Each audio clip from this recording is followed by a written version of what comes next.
পাকিস্তানের প্রধানমন্ত্রী শাহবাজ শরীফ বলেছেন ৫ থেকে ১৬ বছর বয়সী ২,২৮,০০,০০০ শিশু এখনও স্কুলের শিক্ষা থেকে বঞ্চিত। এদের মধ্যে মেয়ে শিশুর সংখ্যা সবচেয়ে বেশি। পাকিস্তানের সংবাদ মাধ্যম জিও নিউজ জানিয়েছে, গতকাল শনিবার ইসলামাবাদে মুসলিম সম্প্রদায়ের নারী শিক্ষা চ্যালেঞ্জ এবং সুযোগ শীর্ষক এক সম্মেলনে যোগ দিয়ে শাহবাজ শরীফ এসব কথা বলেন। ২ দিনের এই সম্মেলনে বিশ্বের বিভিন্ন মুসলিম দেশের শিক্ষামন্ত্রী অংশ নিয়েছেন। মেয়েদের শিক্ষা বিস্তারে পাকিস্তান অনেক চ্যালেঞ্জের মুখে পড়েছে।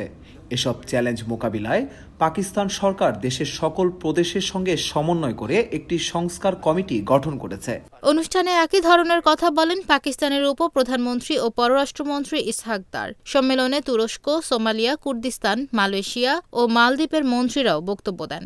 গতকাল এই সম্মেলনে বক্তব্য দিয়েছেন শান্তিতে নোবেল জয়ী মালালা ইউসুফজাই। তিনি বলেন, পাকিস্তানে ফিরতে পেরে আমি সম্মানিত, অভিভূত ও খুশি।